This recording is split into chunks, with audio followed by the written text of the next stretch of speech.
જય શ્રી કૃષ્ણ. સ્વાગત છે તમારું આરબી ઠાકોર કુકિંગ ચેનલમાં. તો આજે આપણે મગદળ બનાવીશું. એના માટે મેં અહીંયા ચણાનો લોટ લીધો છે.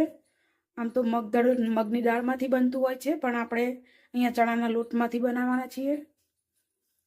તો આપણે સૌ પહેલાં આમાં 1 ચમચી ઘી નાખીશું.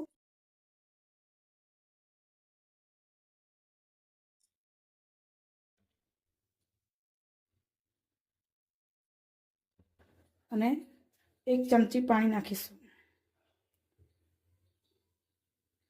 પાણીની જગ્યાએ તમારે દૂધ નાખવું હોય તો તમે નાખી શકો છો. અને સરસ આપણે આને મોરણ દેવાનું છે. આમે જે લીસો લોટ આવે એ લીધો છે ચણાનો, સાવ ઝીણો લોટ આવે એ જ. પણ તમારે કકરો લોટ લેવો હોય તો એ પણ લઈ શકો છો. પણ આપણે આ એને ધાબો દઈશું એટલે સરસ કકરો બનશે. આ રીતે બધું સરસ આપણે મિક્સ કરી લેવાનું છે. આપણે બધું સરસ મિક્સ કરી લીધું છે અને આ રીતે સરસ દાણેદાર આપણો લોટ થઈ ગયો છે. હવે આ રીતે આપણે હાથથી દબાવીને એને ઢાંકીને મૂકી દઈશું 2 થી 3 મિનિટ માટે, જેથી એમાં સરસ દાણેદાર ટેક્સચર આવી જશે. આ રીતે આપણે ઢાંકીને 2 થી 3 મિનિટ માટે આપણે રહેવા દઈશું. આપણે 2 થી 3 મિનિટ જેવું થઈ ગયું છે. હવે આપણે લોટને ચાળી લઈશું. એના માટે મેં આ ચાળણી લીધી છે અને આપણે લોટ એમાં નાખી દઈશું.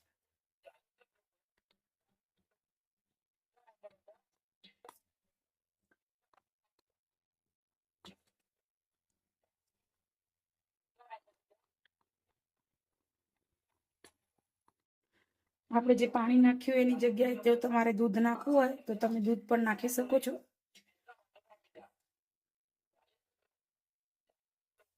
આ રીતે આપણે સરસ ચાળી લેવાનું છે.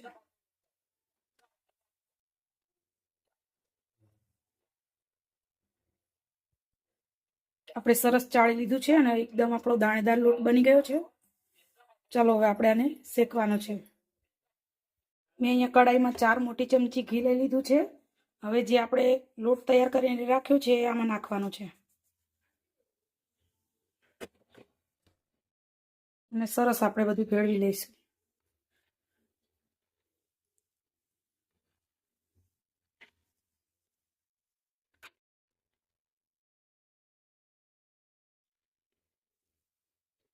બધું સરસ ભેળવી લીધું છે. હવે આપણે આમાં 2 મોટી ચમચી સૂજી નાખવાની છે. તો અહીંયા મેં 2 મોટી ચમચી સૂજી લીધી છે, એ નાખીશું. ને જો તમે કરકરો લોટ લીધો હોય તો તમારે સૂજી નાખવાની જરૂર નથી, પણ મેં અહીંયા કરકરો લોટ નથી લીધો એટલા માટે. અને જે આપણે લોટમાં ધાબુ દીધો એનાથી પણ દાણેદાર સરસ બનશે. હવે આપણે સરસ એને ધીમા ધીમા તાપે શેકવાનું છે. શેકવામાં ઉતાવળ નહીં કરવાની અને ગેસ ફૂલ નહીં રાખવાનો, ધીમો મીડિયમ પણ નહીં કરવાનો, ધીમો રાખીને શેકવાનું. જેથી કરીને આપણો એકદમ લોટ સરસ શેકાશે તો જ આપણો મગદળ સારો બનશે. આ રીતે ધીમા તાપે સરસ આપણે શેકી લેવાનું છે. તમે જોઈ શકો છો મારે શેકતા શેકતા 2 થી 3 મિનિટ જેવું થયું છે. લોટ સરસ મજાનો ફૂલ્યો છે, તમે જોઈ શકો છો, પણ હજુ શેકાઈ નથી ગયો. જ્યારે અંદરથી ઘી છૂટું પડે ત્યારે જ આપણે લોટ શેકાયો કહેવાય. એટલા માટે હજુ આપણે એને સરસ શેકવાનું છે. અંદર તાવી તો ફેરવતું રહેવાનું એટલે નીચે ચોટે નહીં. જો નીચે ચોટશે તો એ નીચેથી દાજી જશે ને પછી સ્વાદમાં સારો નહીં લાગે. આપણો લોટ સરસ શેકાઈ ગયો છે, તમે જોઈ શકો છો, એમાંથી ઘી છૂટું પડી ગયું છે. હવે આપણે ગેસ બંધ કરી દઈશું અને સરસ એકદમ નવ શેકવું થાય ત્યાં સુધી ઠરવા દઈશું. પછી આપણે આમાં ખાંડ નાખવાની છે. ગરમ ગરમમાં ખાંડ નહીં નાખવાની, નહીંતર ખાંડ ઓગળી જશે અને આપણો જે મગદળ છે એ સારો નહીં બને. એટલા માટે હવે આપણે આને સરસ ઠંડુ કરશું.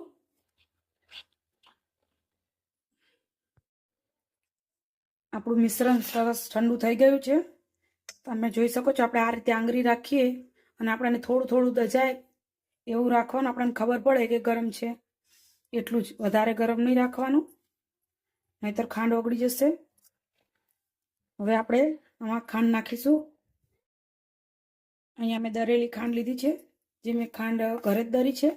જો તમારે જે આપણે બુરું ખાંડ કહીએ એ લેવી હોય તો એ પણ લઈ શકો છો.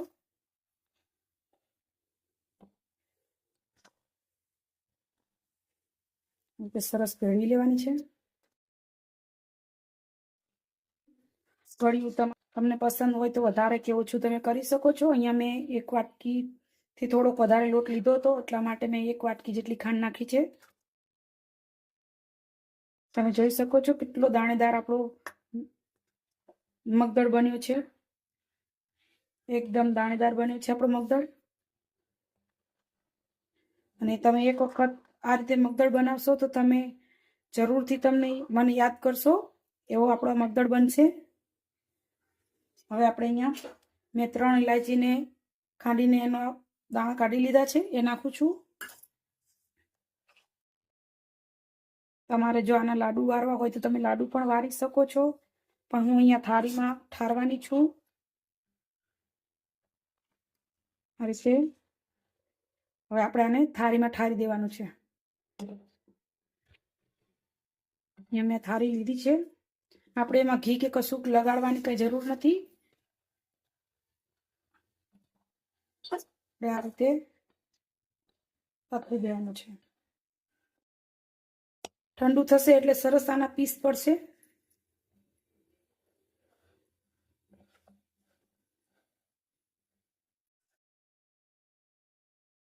જોઈ શકો છો એકદમ દાણેદાર એનું ટેક્સચર આવ્યું છે.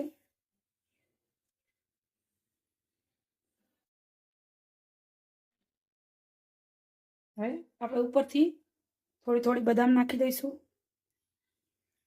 તમે તમારા પસંદનું કંઈ પણ ડ્રાયફ્રૂટ નાખી શકો છો.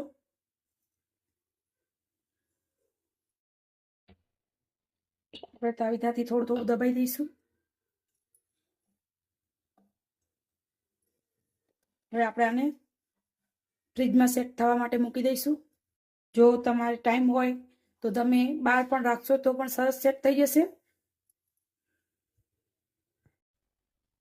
આપણું મગદળ સરસ સેટ થઈ ગયું એટલે મેં એને આ રીતે કાપા કરી લીધા છે.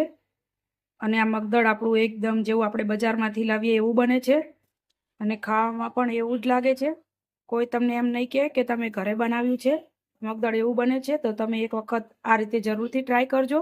અને જો તમને મારી આ રેસીપી ગમી હોય તો લાઈક, શેર અને સબસ્ક્રાઈબ કરવાનું ભૂલતા નહીં. અને આ દિવાળીએ તમે જરૂરથી બનાવજો. જય શ્રી કૃષ્ણ.